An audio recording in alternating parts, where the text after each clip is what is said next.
Bismillahirrahmanirrahim. Assalamualaikum warahmatullahi wabarakatuh. Sebelumnya perkenalkan, nama saya Muhammad Fajri Alifron. NPM saya 2021 011 03 0000 15. Pada kesempatan kali ini di sini saya ingin sedikit mempresentasikan hasil tugas dari mata kuliah pemikiran politik Islam. Di sini saya akan menjelaskan dari pengertian politik Islam terlebih dahulu. Secara dasarnya, unsur politik adalah cara dan upaya untuk menangani masalah rakyat dengan serangkaian undang-undang untuk mewujudkan keuntungan. Oleh karena itu, kita mencegah hal yang berbahaya bagi kepentingan orang lain.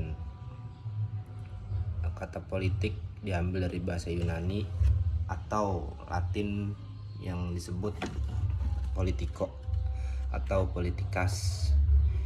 Ini berarti terlibat dengan warga negara, dan keduanya berasal dari kata polisi yang berarti kota. Seterusnya, periode Islam modern dimulai pada paruh kedua abad ke-20 dari akhir Perang Dunia Kedua hingga saat ini. Periode ini ditandai oleh dua peristiwa penting. Pertama, dekolonisasi negara-negara muslim dari cengkraman kolonialisme Eropa. Selanjutnya, kedua, gelombang migrasi umat Islam ke negara-negara barat. Kedua peristiwa ini mengubah landscape geografis dunia muslim. Apa yang disebut dunia muslim tidak lagi identik dengan dunia Arab, tetapi mencakup beberapa negara-negara yang terletak di hampir setiap sudut dunia, dari Afrika Utara hingga Asia Tenggara. Selain itu, umat Islam telah menjadi bagian dari landscape demografis negara-negara barat. Namun dalam dekade pertama setelah Perang Dunia II, Islam tidak menjadi topik penting dalam politik dunia. Masalah utama saat itu adalah perang dingin antara blok barat yang dipimpin oleh Amerika Serikat dalam jargon liberalismenya dan blok timur yang dipimpin oleh Uni Soviet dalam jargon komunisnya. Pertarungan ideologis antara kedua blok tersebut menjadi latar hampir semua peristiwa politik dan ekonomi internasional. Dalam hal ini, posisi negara-negara non-blok termasuk Indonesia dan beberapa negara muslim lainnya mendapat tekanan dan menjadi sasaran perebutan pengaruh negara-negara besar.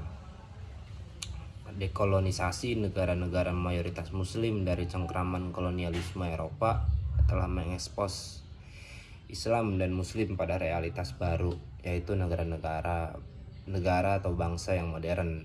Pada titik inilah klaim-klaim agama Islam universal mau tidak mau harus bekerja di bidang ini. Negara-negara atau bangsa-bangsa modern selalu mengandalkan adanya hubungan sipil yang terbatas. Pemikiran politik Islam kontemporer juga memiliki beberapa tokoh berpengaruh pada zamannya dengan konsep politik Islam kontemporernya, yaitu ada Jamaluddin Al-Afghani, Muhammad Abduh, Rashid Ridho, Ikhwanul Muslimin, dan Al-Maududi. Dari kelima tokoh tersebut, pastinya banyak perbedaan terhadap pemikiran dari masing-masing tokoh. Dari setiap tokoh yang disebutkan memiliki pemikiran yang menarik dan berpengaruh besar terhadap perkembangan Islam kontemporer. Untuk penjelasan selanjutnya, di sini saya akan menjelaskan sudut pandang tokoh besar terhadap pemikiran politik Islam kontemporer. Yang pertama tadi, salah satu tokohnya ada Jamaluddin Al-Afghani. Ya, beliau dibesarkan oleh orang tuanya di Afghanistan di daerah yang bernama As'ad Abad, tepatnya di wilayah Zon Kunar tahun 1254 Hijriah atau 1838 Masehi. Beliau memiliki hubungan darah dengan periwayat hadis ternama yaitu At-Tirmizi dan para leluhurnya sampai kepada Husain bin Ali, cucu Rasulullah SAW. Sampai Jamaluddin diberi Said, pada masa kecilnya beliau tinggal di wilayah Kabul sampai umur 18 tahun.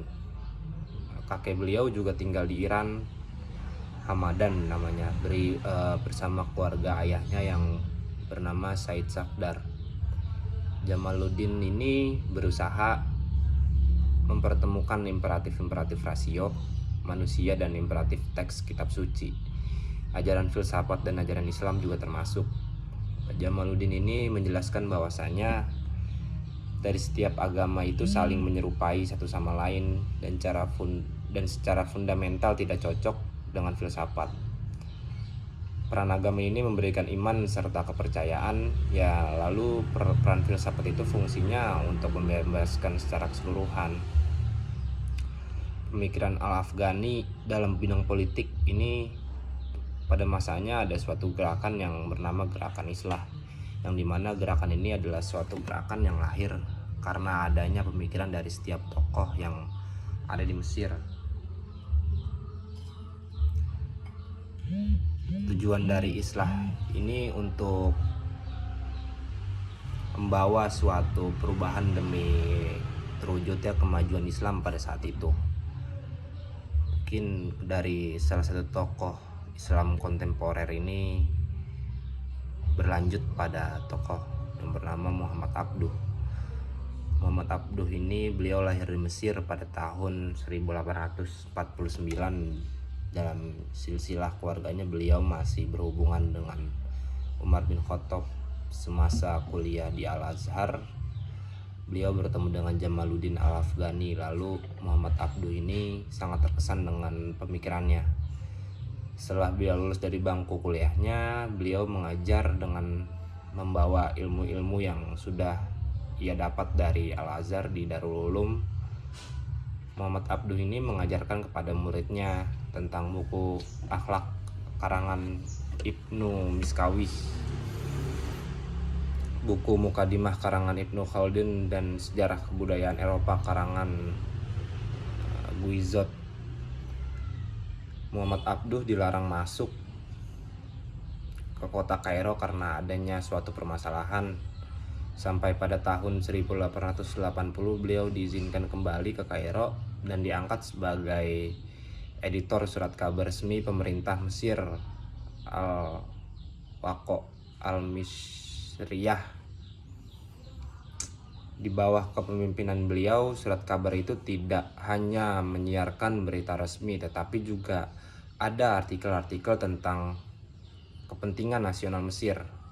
Setelah bekerja sebagai hakim di pengadilan, beliau diangkat ke parlemen Al-Azhar dan sampai akhirnya menjadi mufti Mesir pada tahun 1889 sampai kematiannya pada tahun 1905. Banyak karya yang ditulis oleh beliau melalui buku-buku yang diantaranya itu adalah Risalat At-Tauhid pada tahun 1897. Lalu ada Al-Islam wa al-Nasraniyah ma'al Lumi wa al-Madainiyati yang dibuat pada tahun 1920. Buku-buku filsuf Inggris Herbert Spencer diterbitkan dalam terjemahan bahasa Arab oleh Bildungs Prancis. Juga beberapa ceramahnya diterjemahkan ke dalam bahasa Perancis oleh Talat Harb dengan judul Al-Yur Peti Islam. Muhammad Abduh dipercaya bahwa setiap negara memiliki hukum yang sesuai dengan basic budaya dan politik yang berlaku. Karena perbedaan geografi, perdagangan dan pertanian, legislator tidak harus meniru peraturan perundang-undangan di negara lain. mengenai bentuk peraturan perundang-undangan secara umum bagi suatu bangsa harus mencerminkan watak masyarakatnya sesuai dengan kebiasaan hidupnya. Oleh karena itu, pendidikan menjadi prioritas utama agar mereka dapat mencapai tujuannya. Fungsi hukum hanya untuk memelihara kondisi yang ada, bukan untuk mengubahnya. Sementara itu, mengubah adat dan moral masyarakat serta menyelaraskannya dengan tujuan hanya dapat dicapai melalui pendidikan, bukan hukum. Dengan ketiga hal tersebut, yaitu tanah air, demokrasi, dan hubungan hukum dengan negara asal seperti bahasa, agama, tata krama, dan adat istiadat, Muhammad Abduh menguraikan apa yang harus dipertahankan oleh seorang warga negara dan apa yang membentuk kepribadiannya sebagai pribadi penduduk. Oleh karena itu, seseorang tidak boleh mengorbankan tanah airnya bagaimanapun keadaannya. Dan ia tidak boleh mengorbankan bahasa, agama, moral, dan tradisi bangsanya karena ia harus berpegang pada prinsip-prinsip demokrasi pada dalam pemerintahan.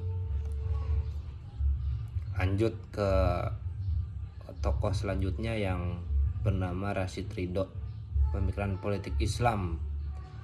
Menurut Rashid Ridho sedikit berbeda dengan tokoh yang lainnya, namun pada hakikatnya tetap sama.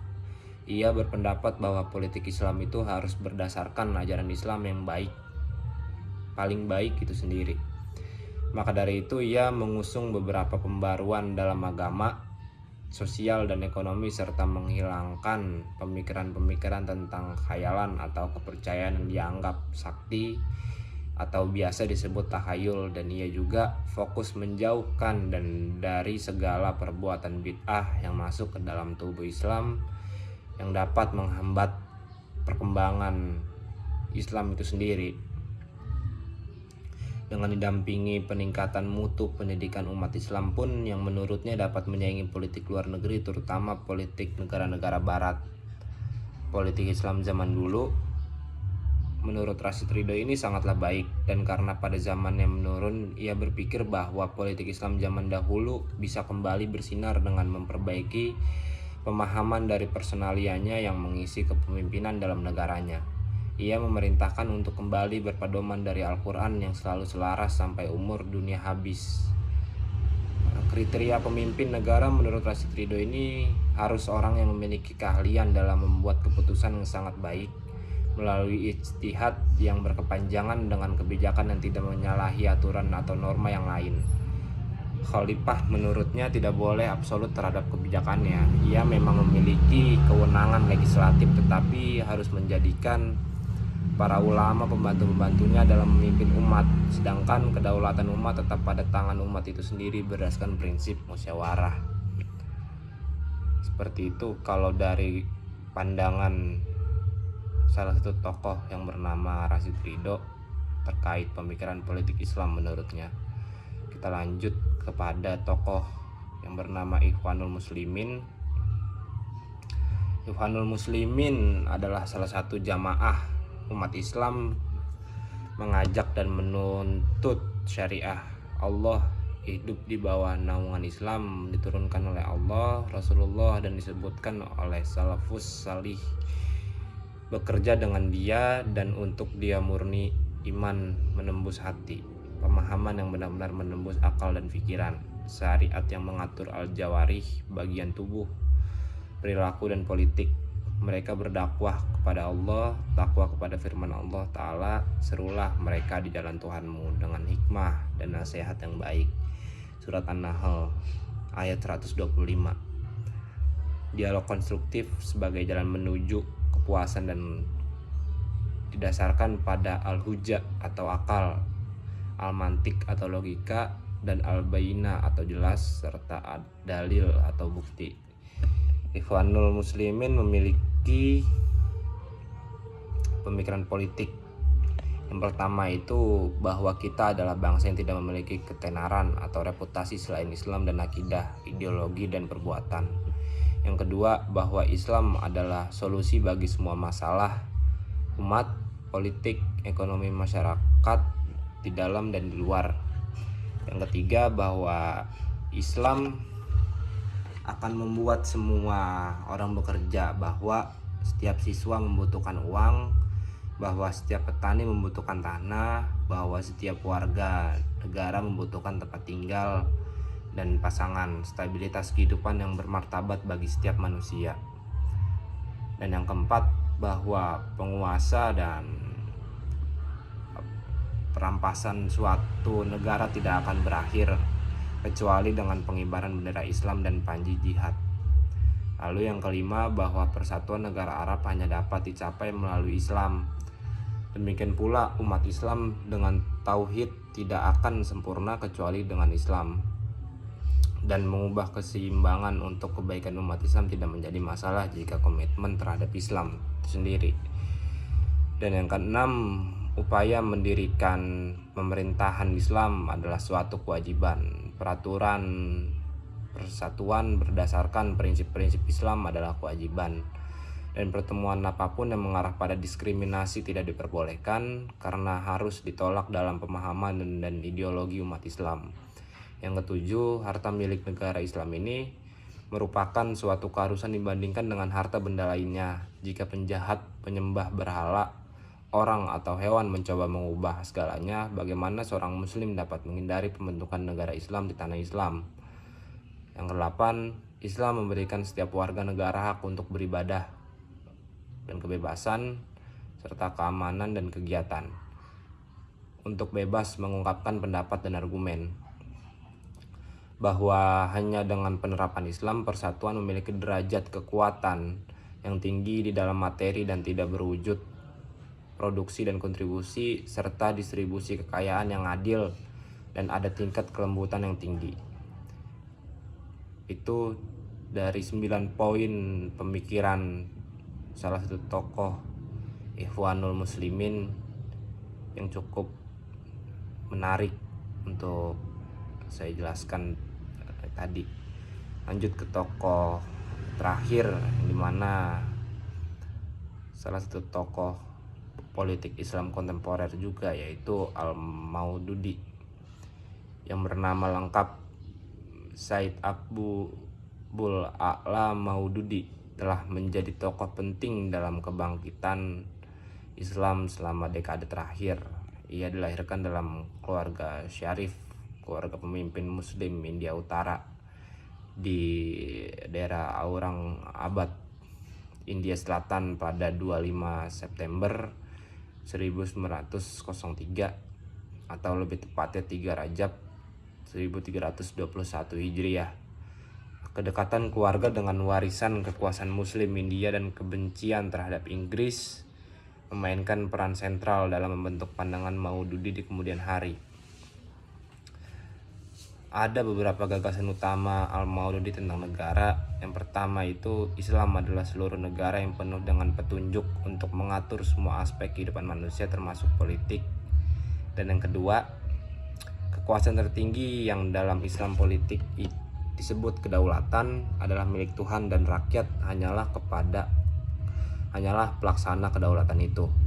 Yang ketiga, sistem politik Islam adalah sistem universal. Konsep dasar negara Islam menurut Al-Maududi adalah: yang pertama, sistem negara Islam tidak bisa disebut demokrasi. Pemerintah atau badan eksekutif hanya dibentuk oleh umat Islam. Terus kekuasaan negara dijalankan oleh 3 lembaga atau badan. Dan yang keempat, kepala negara harus memenuhi syarat-syarat tertentu. Lalu yang kelima, anggota Majelis Syura terdiri dari warga muslim, dewasa dan laki-laki yang dianggap saleh dan terlatih untuk mampu menafsirkan dan menerapkan syariah dan rancangan undang-undang yang tidak bertentangan dengan Al-Quran juga hadis. Yang terakhir, ada 2 kategori warga negara Islam, yaitu mereka yang beragama Islam dan non-muslim. Mungkin dari sedikit penjelasan terkait tokoh-tokoh politik Islam kontemporer yang saya jabarkan, itu saja. Kurang lebihnya saya mohon maaf. Billahi fisabilil haq, fastabiqul khairat. Wassalamualaikum warahmatullahi wabarakatuh.